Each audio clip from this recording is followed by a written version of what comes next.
Sugar 500 இருந்தாலும் கவலை வேண்டாம், இதை செய்தால் உடனே சர்க்கரை குறையும். நிறைய சர்க்கரை மக்கள் சர்க்கரை 500 வந்துருச்சுன்னா பயம் அப்படின்னு நினைக்கிறாங்க. ஒரு சில சர்க்கரை மக்களுக்கு 500 வந்தாலும் அதை பத்தி பயப்படுறதே இல்லை. ஆனால் உண்மை என்ன தெரியுமா?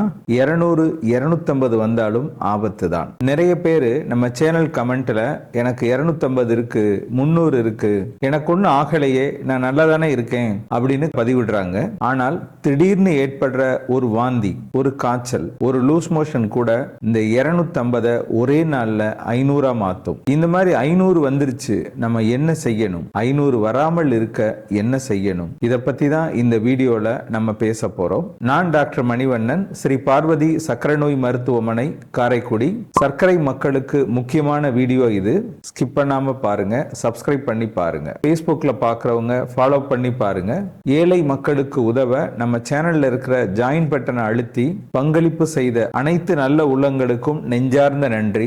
என்னுடைய பேஷண்ட்ல ஒருத்தருக்கு 52 வயசு, 8 வருஷமா சர்க்கரை இருந்தது. மாத்திரை சில நாள் சாப்பிடுவாரு, சில நாள் சாப்பிட மாட்டாரு. 3 மாசத்துக்கு ஒரு தடவை அவரை செக் பண்ண வர சொல்லியிருந்தோம், அதுக்கும் வரமாட்டாரு. ஏதாவது பிரச்சனை இருந்தாதான் ஆஸ்பத்திரிக்கு வருவார். அப்படி பிரச்சனையோட வர்றப்ப ஏன் நீங்க 3 மாசத்துக்கு ஒரு தடவை வந்து பார்க்க மாட்டேங்கிறீங்க அப்படின்னு நம்ம கேட்டோம்னா, நான் நல்லா தானே சார் இருக்கிறேன், என்னுடைய சர்க்கரையோட அளவு 200 250 தான் சார் இருக்கு, நானே வீட்டுல சர்க்கரை பாத்துக்கிறேன், இந்த பாருங்க என்னோட ரிப்போர்ட் அப்படின்லாம் நோட்ல அழகா எழுதி வச்சு காமிப்பார். அதுல எப்பவுமே 220 242 270 அந்த மாதிரி இருக்கும். இது அதிகம் இல்லையா அப்படின்னு நான் கேட்கிறப்ப, எனக்கு இதுதான் சார் நார்மல், எனக்கு ஒண்ணுமே பண்ணல, நான் நல்லா தானே இருக்கேன் அப்படின்னு சொல்லுவார். இந்த தடவை அவர் வந்தப்ப நல்ல காய்ச்சல் இருந்தது, வாந்தி இருந்தது, சர்க்கரையோட அளவு 498 இருந்தது, கொஞ்சம் அரை மயக்க நிலையில தான் இருந்தாரு, ரொம்ப வீக்கா இருந்தாரு, உடம்புல நீர்ச்சத்தும் குறைஞ்சிருந்தது. அவரை ஹாஸ்பிட்டல்ல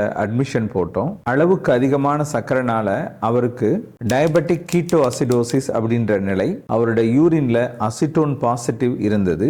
அந்த நிலையிலையும் அவர் கேட்ட கேள்வி, நான் முந்தா நாள் தான் சர்க்கரை பார்த்தேன், 242 இருந்தது, இப்ப எப்படி சார் எனக்கு இவ்வளவு வந்திருக்கு அப்படின்னு கேட்டார். நம்ம உடம்புல ஏதாவது ஒரு இன்ஃபெக்ஷன் ஆகிறப்ப ஸ்ட்ரெஸ் ஹார்மோன், அதாவது கார்டிசோல் லெவல் அதிகரிக்கும், இன்சுலின் எதிர்ப்பு தன்மையும் அதிகரிக்கும். ஏற்கனவே 250 270 இருக்கிறவங்களுக்கு இந்த பிரச்சனை வர்றப்ப 450 500 மாறிடும். இந்த மாதிரி சர்க்கரையோட அளவு உடனே கூடுறதுக்கான காரணங்கள் என்ன? ஏதாவது ஒரு இன்ஃபெக்ஷன் இருந்தால், காய்ச்சல் வந்தால், வாந்தி, லூஸ் மோஷன், மாத்திரையை நிறுத்துறது, இந்த காரணங்களால சர்க்கரையோட அளவு திடீரென கூடும். அதனாலதான் சொல்றோம் 200 250 அப்படிங்கிறது நார்மல் இல்ல.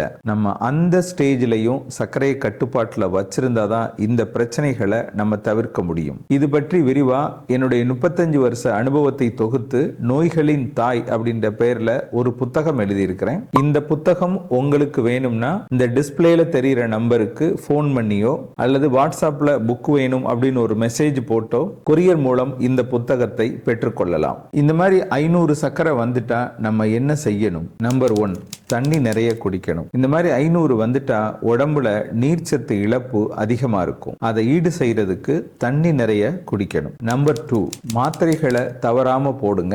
சர்க்கரை கூடிருச்சு அப்படின்றதுக்காக அன்னைக்கு மட்டும் மாத்திரையை டபுளா போட்டுறக்கூடாது.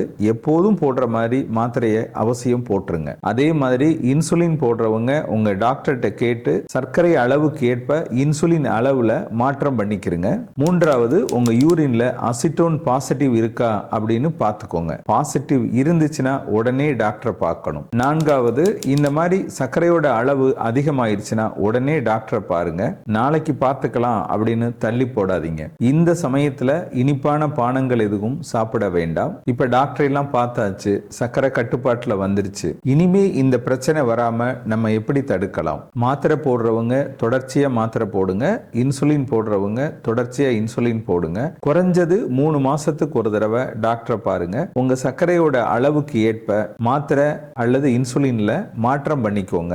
சர்க்கரை எனக்கு 200 இருக்கு, 250 இருக்கு, கண்ட்ரோலா இருக்கு அப்படி நீங்களா தப்பா புரிஞ்சுக்கிட்டு உணவு கட்டுப்பாட்டை விட்டுறாதீங்க. ஒரு இன்ஃபெக்ஷன் வந்துட்டா இந்த 200 ஒரே நாள்ல 500 மாறும்.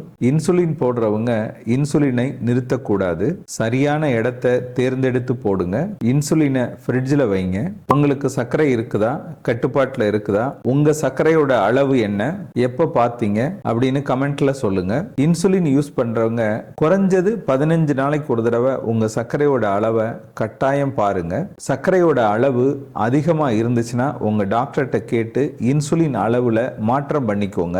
ஒவ்வொருத்தரும் வீட்டுல ஒரு குளுக்கோமீட்டர் வச்சுக்கணும். சர்க்கரை மக்களுக்கு தாகம் அதிகமா இருக்கு, நீர் அதிகமா போகுது, திடீர்னு பசி அதிகமாகுது, உடம்பு ரொம்ப சோர்வா இருக்கு, ஒரு வாந்தி இருக்கு, ஒரு காய்ச்சல் வருது, இந்த மாதிரி அறிகுறிகள் வந்துச்சுன்னா உடனே சர்க்கரையும் பாருங்க, டாக்டரையும் பாருங்க. சர்க்கரை மக்களுக்கு சர்க்கரை 200 இருந்தாலும் ஆபத்து தான், 500 இருந்தாலும் ஆபத்து தான். இது ரெண்டுக்குமே காரணம் உங்கள் அலட்சியம் தான். நீங்க சர்க்கரையை கட்டுப்பாட்டுல வச்சிருந்தீங்கன்னா நிச்சயம் 200 500 மாறாது. சர்க்கரை 500 வர்றது பிரச்சனை இல்லைங்க, அதையும் நீங்க அலட்சியப்படுத்துறீங்கல்ல, அதுதான் ஆபத்து. இந்த ஆபத்து வராம இருக்கணும்னா அக்கறை காட்டினால் சர்க்கரை குறையும். உடம்ப பார்த்துக்கோங்க.